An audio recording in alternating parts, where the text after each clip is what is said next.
In the Gospel of St. John, we have this leitmotif of the cosmic battle between light and darkness.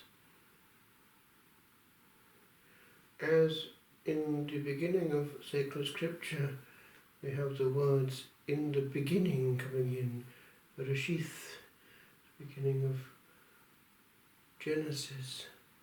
So, at the beginning of his Gospel, we have "in principio," in the beginning,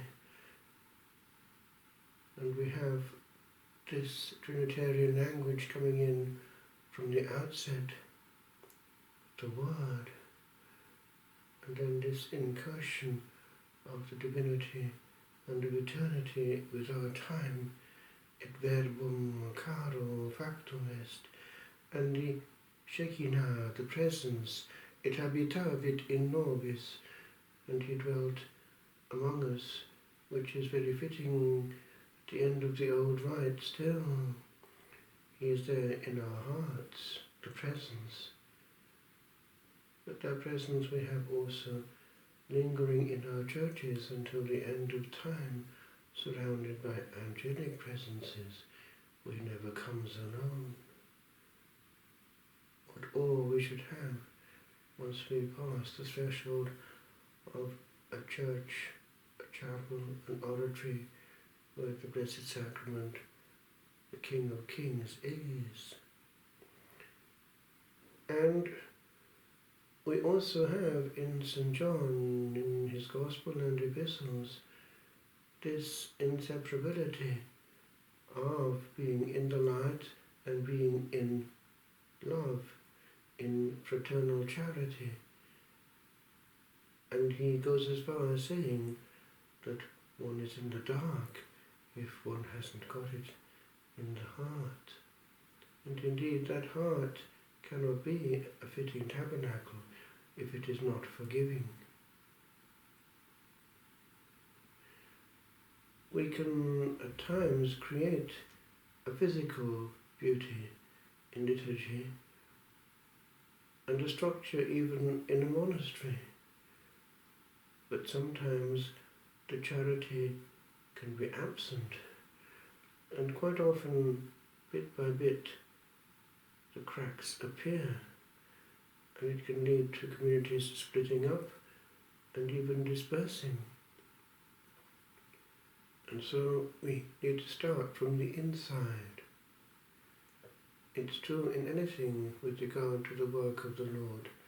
The inside must be whole and wholesome and not contaminated at the very fountainhead. Our motives must be those of pure, gratuitous service, glory and praise, and in that the saving of souls, that they too may reach the light and the everlasting praise of a creature, lest one be lost. Any other human motive is bound to be insufficient and will have the fruit that will have. And so, if there is apparent failure, one will see at that point by one's reaction who one was working for and what was the profound motive. Is one working for success? Is one working for attention and some kind of glory indirectly? If it is Jesus alone, then we are indifferent to the outcome insofar as it doesn't depend anymore on us. We have done in the present moment what depended on us. We are unprofitable servants.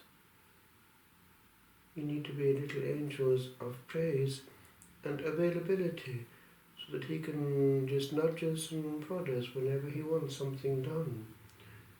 But in the first instance, we are creatures just here in service and in attention, loving attention and gaze, which then comes out in the form of loving attention to those that he sends us, and they'll pick it up.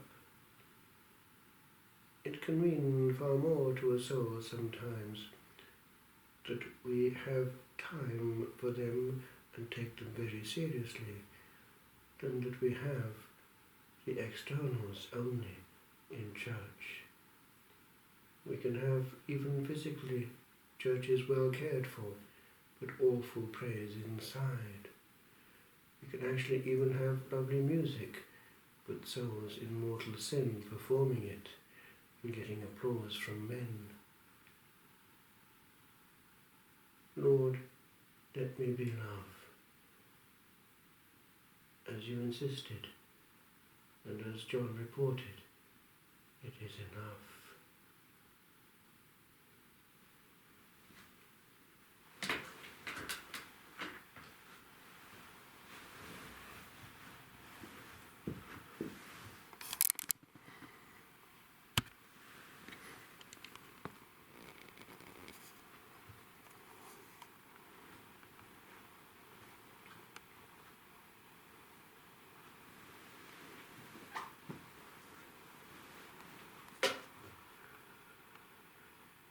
Ubi caritas in amor, ubi caritas Deus est, ubi caritas in amor, ubi caritas Deus est. Ubi caritas in amor, ubi caritas Deus ibi